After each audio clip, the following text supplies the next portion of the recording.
Hello and welcome to Fit News.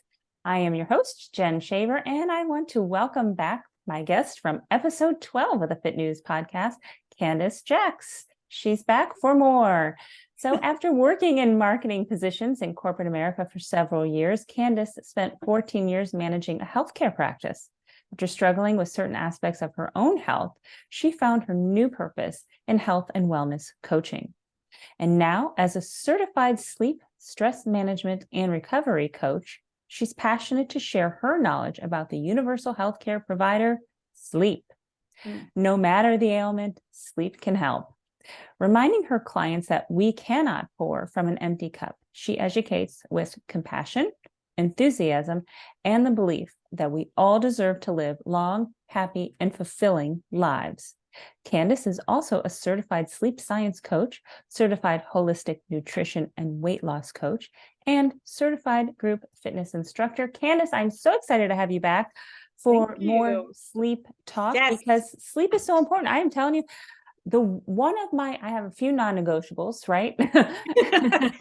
Exercise and movement is one of them, but sleep, the older I get, the more of a non-negotiable sleep becomes. You will not interfere with my sleep because we know how important it is. And because of that, that's why we needed to have 2 episodes to chat about the importance of a lot to cover. Yes. You know, the sad thing is it takes us much later in life to realize how important sleep is, and maybe someday that will become my mission to get with people earlier in their lives to talk about it, because it's true. I didn't realize. I just struggled for years and just didn't realize. And even if you kind of hear it, you're like, yeah, I'm too busy right now. But it is the magic elixir for sure. So yes, we must promote, let people know we need our sleep. We need our sleep. It is so integral to our overall health, and it's so overlooked just because of the way our society is with, busy, and busy is a badge of honor, and sleep is not. So if you want better recovery after workouts, sleep. If you want a better chance at losing weight, sleep. If you want better control of your emotions, sleep. I mean, everything you say, sleep. It's not the end all be all, but it certainly is going to help. It's not going to hurt. It's going to help in every arena for sure. Right. It certainly is part of a strong foundation. Yes. What do we always say? Nutrition, movement, sleep. That should be our magic triangle there. Yes. So, well, last time we talked about all about our bedtime routine. What it takes. We can't really talk just about sleep without actually getting you in to the bedroom to begin with. And that's a lot of our problems. We're not prioritizing sleep. So this time I wanted to just concentrate on, okay, so we've got our bedtime routine. Now, what about our sleep environment, what they call our sleep environment? So that's what I'd like to talk about this. Because that plays a big part too. It's setting that up sets you up for better quality sleep. And that's really what we're looking for, is that quality sleep. Yes, you have to set the scene. Yes. And just as a review, for those of you who haven't listened to episode 12, maybe, or some of your other conversations about sleep, every physiological process in some way or another is regulated or influenced by sleep. Well, what does that mean? That means your restoration of cells and tissues. So if you're doing your workouts, you're trying to build muscle, they need that sleep to repair. Our emotional regulation, as far as our mood, which, sleep can help make us less impulsive. So we're making better decisions. And, I honestly believe when they say don't make difficult decisions, on a whim, sleep on it. That is so true. Right. I can't tell you how many times I may have been upset about something, in the evening or whatever. And then when I went to sleep and woke up, it totally, it wasn't upsetting anymore. Right. A totally different perspective. The removal of waste and toxins, not just from our body, but our brain. And as we talked about, some of that buildup in the brain can lead to dementia, Alzheimer's, all of that. Right. It's good. We need sleep for our immune system, our consolidation of memories. If you've learned something that day, you need that sleep to consolidate all of that. Pretty much any information processing and cognitive function, we need our sleep, and maintaining proper metabolic and endocrine function. Again, it came back to, we've talked about, if you want to lose weight, well, the hormones affect, our satiety, hunger, all of that. So we really do, we need sleep for that. So if you're sleep deprived and you've been exercising and eating right and just can't lose weight, maybe look at your sleep. Yeah. Look at your sleep habits. So we're talking about our sleep environment, your bedroom. It should be your sanctuary. Right. And one thing I will say before you go into that bedroom, if you're stressed out about something, before you even go in your room, write it down. Just write it down, get everything out of your head before you even go into your bedroom. And when we talk about, okay, so what should it look like then? One thing is sleeping in total darkness. Now, I have not done the research yet.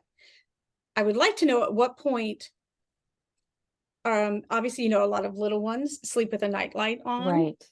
I'm very curious. I just thought of this for some reason as to what point that switch, what I mean, when we can make that switch. I mean, obviously they probably determine that when they're not scared of the dark anymore. Right.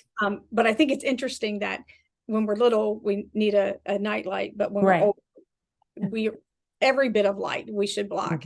Obviously you can get the blackout drapes. If you have an alarm clock that you can see at night, turn it around. Yeah. This is good for your brain in general, so you can't clock watch all night. If you can't get sleep. That is a great one, though. It really is, and it does make a big difference. Yeah. Yes. Because we talked about this last time. If you wake up and you're like, oh my gosh, and you look at the clock, you're doing mental math now as to how many more hours of sleep am I going to be able to get, which only causes you more stress, anxiety, which makes it even harder to fall back to sleep. It's a vicious cycle. It is a vicious cycle. Yeah. So get those blackout curtains. Anything else? I actually have, when I don't have my TV, because yes, I do sleep with. I do have a TV in my room. I don't sleep with it. It's just in case I'm not feeling well, I can lay in bed or whatever. But I actually have had to cover up our cable box. There's lights on the cable. Yes. We put that black electrical tape. Yes. Yeah. Exactly. Yeah. And then we have a power strip.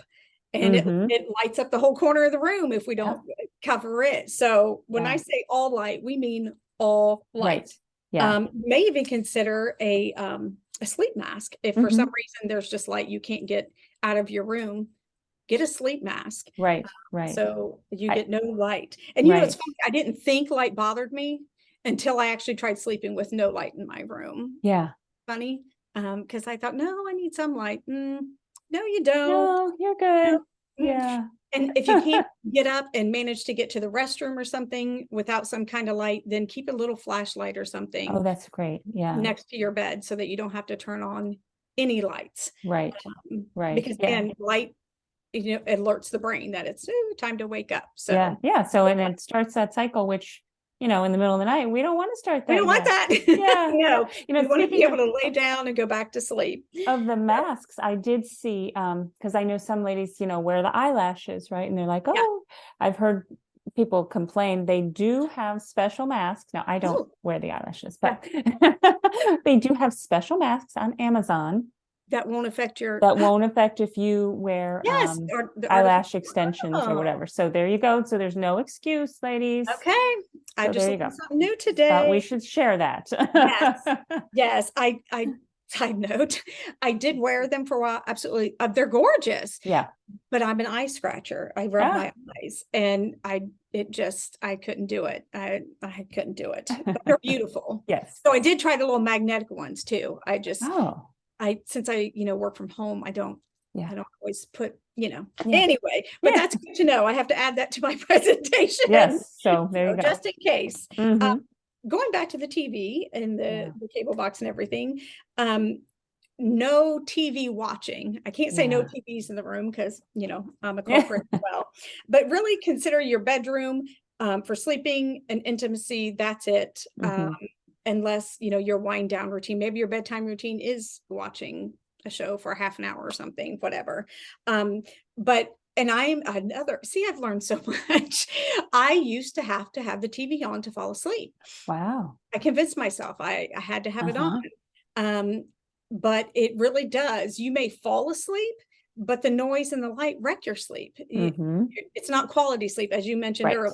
It is not quality sleep. And a lot of people, have said, well, Candace, I can't fall asleep without it on. If I try to sleep without the TV on, my mind won't shut off. It's because that TV show is a distraction for you. So then we just need to come up with some other things to do to help that, slow down that racing calm mind. that mind. Yes, there are other things we can do. But again, keep all other electronic devices and everything out of the room. I know people who, instead of using their phone as their alarm clock because it was just too tempting, or the notifications, whatever, they just went and got an old-fashioned alarm clock and left their phone in another room or the bathroom or whatever. So, or put your phone on night mode, something, so that you're not, especially if you're in a big group text, when when you go to bed by 9 or 10 and everyone else is up at 1 or 2 texting in the group text. So anyway, when we're talking about our environment, let's talk about temperature. They say 68 degrees is a great temperature to fall asleep. Obviously, we don't all have a thermostat that controls just the one room. So one thing you can do is take a hot bath or shower. We talked about this last time as part of a bedtime routine. It's that exposure to the room air then that all of a sudden brings your body temperature down. And it's that drop in your body temperature that actually signals your body, okay, it's time to rest now because your body temperature has to come down. I know my daughter, when she went to Miami, there was one house they lived in that she actually had a portable AC unit in the window, but that thing was down to like 62 every night because she loved it. Real cold in her room. Sleep. It makes a difference. We have in our bedroom, we have a temperature controlled room in our that's awesome. bedroom, and I keep it at 67, which, as someone who has a thyroid disorder and is always cold, but I am telling you, I sleep great. And when I am not there and I am elsewhere, I can tell the difference. My husband also I got him because he likes it even a little colder, especially in the summer. One of those, it's called a chili pad. And it's temperature controlled on his side of the bed. It's water runs through it, but it's not, loud or anything. And it just fits on your mattress. That's awesome. And then he sets the temperature to whatever he wants. And so his side of the bed stays at that temperature. And you can heat it, you can cool it, whatever. And it has been really good for his sleep. That's awesome. Now, my problem is I hate the initial shock of crawling into a cold bed. But I actually, our age, the hot flashes, the night sweats, all that. I want it to be cool. That's neat though.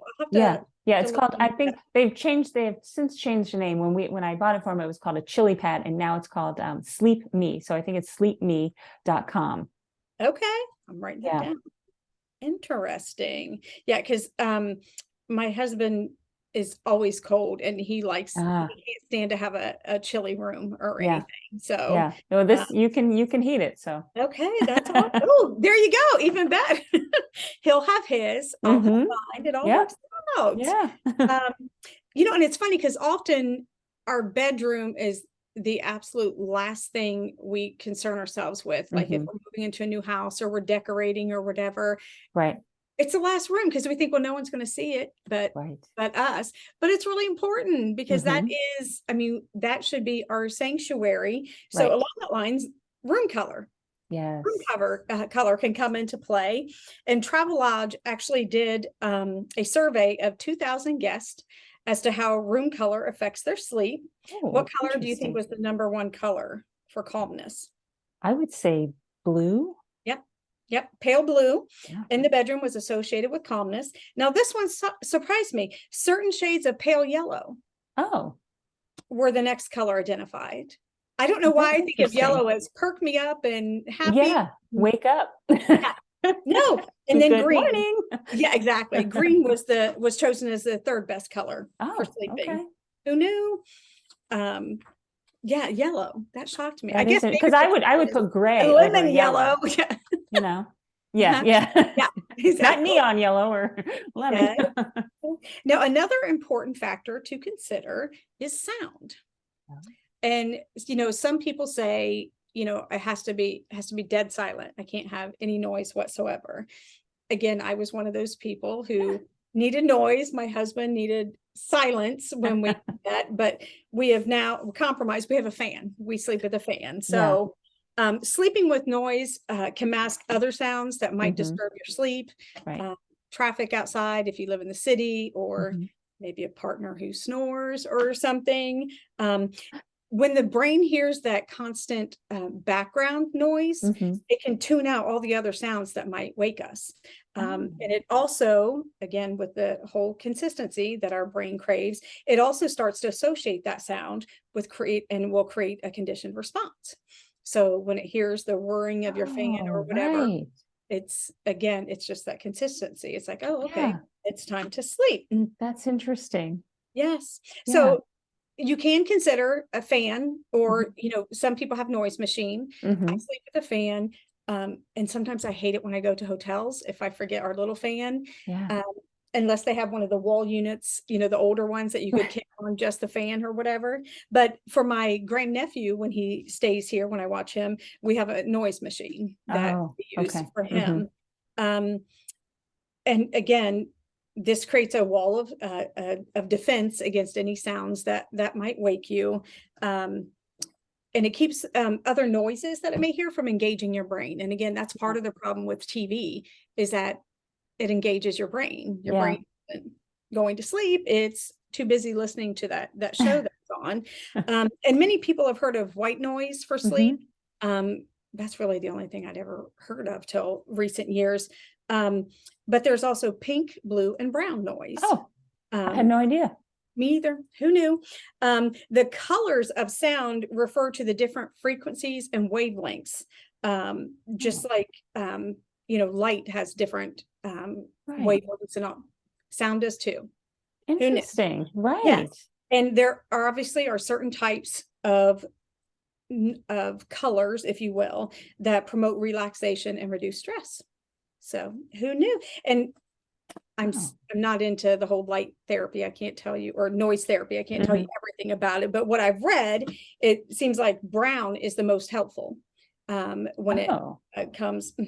Which you might say, okay, what is brown noise? Think of like water and rapids, the sounds of waves hitting the shore, heavy rain. The interesting thing is you can actually go on Spotify or wherever you get your music, and actually there are already playlists created. You can just type in pink noise, brown noise, whatever, and it'll be like a 12-hour. Wow. So after you listen to your Fit News, yes, you can type that in. Yes, exactly. And just download it. So when you're trying to go to sleep, which is great. I find it interesting because now when I travel, I have my playlist if I don't have my fan or whatever, but some other interesting things. That's great though. That is great, especially for travel, because, you have your phone with you. Yes. So, who goes anywhere without their phone? Yeah. I think you'll find this interesting though. Participants listening to blue noise during a dental procedure reported lower levels of anxiety and stress than those who did not listen to blue noise. Really? I am going to write that down and share that tell with your husband he needs to pipe blue music. Blue noise in the office from now on, honey. You got it. Yes. Isn't that interesting? That is very interesting. The other thing, they say that brown noise is good for babies because it mimics the sounds of their womb. The womb. So, and I think that's also the one that can, like your mother's heartbeat and stuff. So, So for babies, if you have Interesting. babies having difficulty Yeah. getting to sleep. I used to always play classical music for my kids when I would put them down. Okay. That's awesome. Now that it's no wonder I had problems sleeping growing up, because now that I think about it, I could always hear the TV from our living room. Oh, maybe that's why you needed the TV to sleep, though. Could be. Because you had done the your brain had become could be. Unfortunately, it wrecked my sleep later. But as with anything, though, I mean, what works for one person may not work for another. Right. I sleep with a fan. I have such a difficult time if I don't have my fan. Other people are like, oh, I can't stand that noise. It's too loud. So obviously you'd have to try the different, types of noise, the different colors of noise, and see what works for you. Right. Just try it one night. And then the important thing, though, is to ask yourself the next day, how did I sleep? Right. How do I feel? Right. Yeah. How do I feel today? Yeah. Yes, compared to, So anyway, maybe next time we talk, I'll have even more information about the sound colors. Yeah. But, if maybe it's music, like you said, that you find relaxing, turn a timer on then or something, just have something that you can have a timer, and that it'll shut off. So it isn't something that might wake you later. And if even small noises keep you awake, consider earplugs. Yeah.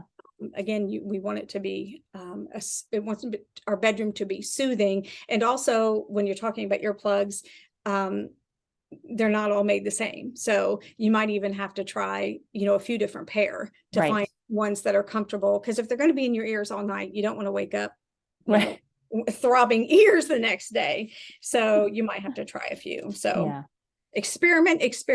Right. Well, that's the name of the game, to find what works for you, because we're also individual, and so everything within our health is individual, and what works for one person might not work, but there's always something that you can find that will work to help to improve what you're looking to improve. Yeah. I mean, I have heard people say, oh, well, that doesn't work for me. Okay, great. Then try something different. You know what I mean? Right. Try this instead of continuing to complain. Yes. And you try one and say, well, that doesn't work for me. Well, then try something else. Right. So, and then, our sleep environment also includes our bed. Yeah. So, how comfortable is your mattress? You want it to be, you want your bed to be cozy and you feel like it's enveloping you. Now, that doesn't mean get a super soft mattress if it kills your back. Right. I mean, one that you feel comfortable in. So, find, whether it's soft, firm, in between, the kind where you can have one, your husband or partner can have the other, whatever. But try one. And also replace your mattress when it gets worn out. Right. I think we tend to hold on to our mattresses for so long because they're expensive. I mean, if you get a nice one, they're expensive. Oh, they are. Yeah. We just went mattress shopping for all the mattresses in the house. Yes. That was quite I was going to say, that was an expensive trip. Yeah. That was an expensive trip. Yes, it was. Yeah. And interesting because you're hopping on each one and Well, and it's hard to tell in, a 2-minute lay on the bed. Yeah. And they're not made like, they used to be, and especially I know in the hospitality industry, you'd flip your mattress, every so often. They're not made like that now, especially if you get a pillow top or something like that. So it's important you just try different ones. Speaking of, if you stay at a hotel, and you slept so good on their bed or whatever, most hotels will tell you if you just call them and say, okay, this is a weird question, but I slept really great on your mattress. What kind do you use? They'll tell you. Yeah. So, and then okay, I'm going to go get that because I sleep so good there. Yeah. And hopefully you don't find out it wasn't the mattress, it was something else. Pillows as well. Yeah. You may have to try out several pillows and you find one that works best for you. That's the most comfortable. Yeah. What type of pillow? Do you have a special pillow you like or anything? I like a firmer pillow. Okay. Yeah. Right. My husband likes the feathers and all that. I'm like, nope, I need something that's going to support my head. I found one that I didn't like it first, but then I went back to it, a cooling pillow. Oh yeah. So yeah, at first I was like, oh no, because again, that shock when you first get in.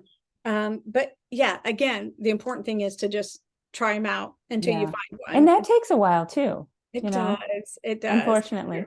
There are so many out there. The other thing is your bedding. You know, buy the nicest bedding you can afford that feels good on your skin. I've never been like a satin sheet kind of person, but some people love it. You know, they love that silky feel on their skin. If you tend to run cold at night, you could try flannel sheets. My son loves jersey sheets, the jersey sheets.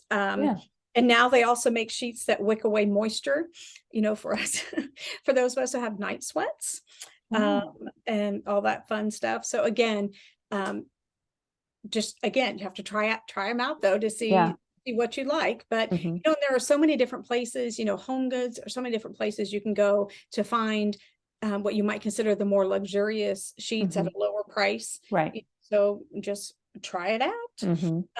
You know, whether you could also consider a cashmere blanket, a goose down comforter, the weighted blankets. Have you ever slept with a weighted blanket before?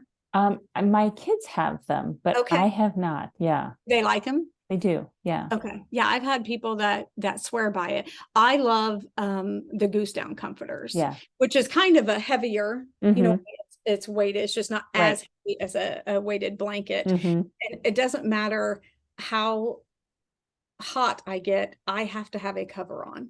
I can't sleep without something on me. Right. Even if my one leg is sticking out or whatever, you know, I have to have I agree. So and you know, thinking about hotels or relatives where you may stay, if there's someone's home where you always feel like, wow, I just got an amazing night of sleep, mimic it.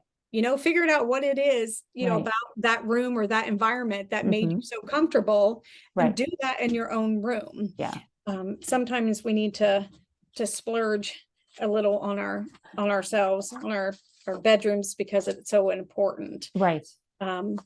Another thing, and this comes back to what I said at the beginning, where leave all the stress behind, is we do need to keep a stress-free, clutter-free bedroom.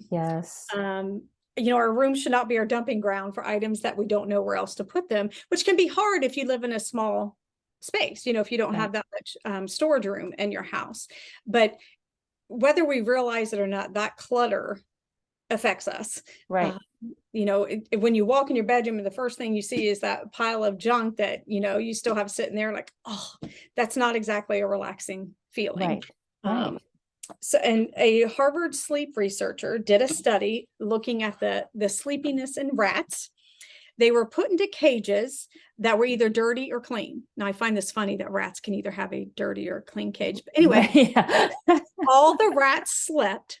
However, according to measurements of their sleep and brain biochemistry, the rats in dirty cages showed more signs of hyperarousal and did not sleep as well. Their heightened anxiety got in their way of falling asleep. Wow. We should probably share that with teenage boys. No hope there. Speaking of which, I always had a messy bedroom growing up. See, I'm finding out why it's all coming together now, Candace, isn't it? For years. Dang. Now I know. But in other words, you know, put all your clothes away. Straighten up your nightstands. Don't keep, you know, 10 million things out on your nightstand, and clear anything on the floor. You know, again, sanctuary, think of calm, think of a spa or whatever, and clear up that environment. Clear up the mental clutter. So one thing we didn't talk about last time was, you know, what does a diagnosis of insomnia mean? So if you don't mind, I wouldn't mind. No, we should get into that, because I feel like that is something that, you know, it is a term that, you know, pretty loosely. It is thrown around very loosely. And so it would be good to understand it completely. So, and this may seem extreme, but this is what it requires normally to get a diagnosis of insomnia. You have to be able to check all these boxes. Okay. So one, you have been experiencing one or more of the following sleep difficulties. It either takes you a long time to fall asleep, you wake up and have difficulty getting back to sleep, or you wake up too early and you can't get back to sleep. Mm-hmm. 2, you experience one or more of the following difficulties the day after not sleeping well. You have difficulty staying awake, you need a nap, or you have difficulty functioning well because you're feeling so tired. You just feel like you can't function. Mm-hmm. 3, you are experiencing these difficulties despite having the opportunity to get a good night's sleep. So this doesn't count when we go to bed, only give ourselves 6 hours of sleep. I mean, this is that at 2 a.m. Yes, exactly. This Be up is at 5, yeah. have time, yes, to get that 7 to 9 hours, and you can't. And then 4th, you don't have any other sleep problem like restless leg syndrome, sleep apnea, or circadian rhythm, sleep-wake disorder, or narcolepsy or anything. So you actually, those are the 4 requirements that they typically look at before giving you an insomnia disorder diagnosis. Okay. And it's actually insomnia disorder is actually a term used by the American Psychiatric Association, and or chronic insomnia is another term that you might hear about it. So, and you must experience the above difficulties, those 4 previously mentioned difficulties, 3 or more nights per week for 3 months or longer. Okay. So they're going to ask you about, how often and how long have you been experiencing these. Your first line of treatment, and we might have touched upon this last time, should always be cognitive behavior therapy for insomnia, CBTI. Please, please, please, and I learned this the hard way, pills should always be a last resort. Yeah. And it's a decision made by you and your treatment provider. Unfortunately, in today's world of healthcare, if you go in and talk about difficulty sleeping, they throw a pill at you. Well, you go in and talk about anything and they throw a pill at you because they want. Yeah. That's why they're trained now, unfortunately. The first thing they want to do is give you a pill instead of talking about, all the other things you could. And the root cause. Exactly. So I don't say this because, you should wait till it gets to this point to actually, do something about it. There are so many things you can do prior to letting it, get this bad that you actually have an insomnia diagnosis. So talk to someone if you're having difficulty sleeping. Do some of your own research, maybe find a sleep coach, something before it gets this bad, because unfortunately we underestimate the damage done by lack of sleep. We really do. But yeah, and again, I say talk to someone, but it's like, if you talk to your doctor, they might try to just throw you pills. So you may have to consider a functional medicine doctor or someone else that maybe is going to look at that root cause, not just, hey, what's going on? And evaluate all the things that you had mentioned. Evaluate what's going on. What does your room look like? What does your bedtime routine look like? What does your morning routine look like? Examine all of those things first and see, are there places that you can make adjustments on your own? Yes. And, they say a good night's sleep starts first thing in the morning, as you said. Get up and get some natural light. That's the first thing you should do is go get some natural light, whether that's sitting by your window, drinking coffee, going outside if you can. But that actually is the best way to set yourself up for a good night's sleep. And it has to do with our circadian rhythms and everything. But get some light as soon as you can. The other thing is they say, exercise instead of reaching for that cup of coffee or some other form of caffeine. Do some light exercise to wake yourself up instead. So yes. What else can I answer for you today? Candace, I think you have solved all of the world's sleep problems in 2 episodes. I wish. Yes. Wouldn't that be great? I want to say I can't stress enough, but I can't emphasize enough. Stress is is huge when it comes to our ability to get a good night's sleep. And I so encourage everyone, if you're having difficulty sleeping, those racing thoughts or whatever, find some ways to control your stress Mhm. and anxiety, whether that's deep breathing. I know Yep. you've talked about that, the box Yeah. breathing and everything. That's Yeah. something you can do laying down in bed as soon as you get. It's great. I have, yeah, Mhm. I've started implementing that Yes. also at bedtime and throughout the day, Yeah. you know, Yes. because Anytime you feel it's yourself. so simple. Mhm. Doesn't cost anything. It It doesn't, resets it our. just, right. Yes, it affects the vagus nerve, which resets that whole fight or flight, and that Mhm. whole your sympathetic versus parasympathetic system. Right. It's amazing how it works. It really is. It It really sounds is. too simple to be true, but Right. it does work. Yeah. Maybe do some. I worked with a client once who started doing stretching right Mhm. before bed, like while she watched her TV or whatever. Turn the lights down, do 15-20 minutes of stretching, and she Right. talked about how that made a huge difference. So Yeah. don't start dealing with your stress when you get into bed, because Right. that's too late. You know what I mean? It needs to be an ongoing habit Yeah. to find out whether it's meditation. They say meditation has been proven to be the number one way to cope with stress and Right. reduce our stress. Yeah. So and there are so many Free apps. yes, that you can, even if you're new to it, there are so many beginner, Mhm. meditations out there. You just have to go out and look for it. Yeah. But stress is a killer. It is. Figuratively And yeah. managing that in your sleep Mhm. and the difference it will make in your health And and they your really go overall hand health. in hand. They do. Too stressed, you're gonna have difficulty sleeping, and if you don't sleep, you're just gonna be more More stressed. stress. So Yeah. yeah. Yeah. So we So manage definitely, them both. yep. Yeah. Mhm. So Yeah. thank you so much for having me on Yes. again. I appreciate it. Well, we were happy to have you on again. Candace, where can listeners find you? Do you have a website, Working on it. The email? best thing is just to send me an email. Okay. Candace, Candace @Want Wellness. That's WHANT wellness.com. Wonderful. All right. Well, thank you again, Candace, for joining us on this episode of Fit News, and we will see you all Pleasure. next time. Thank you.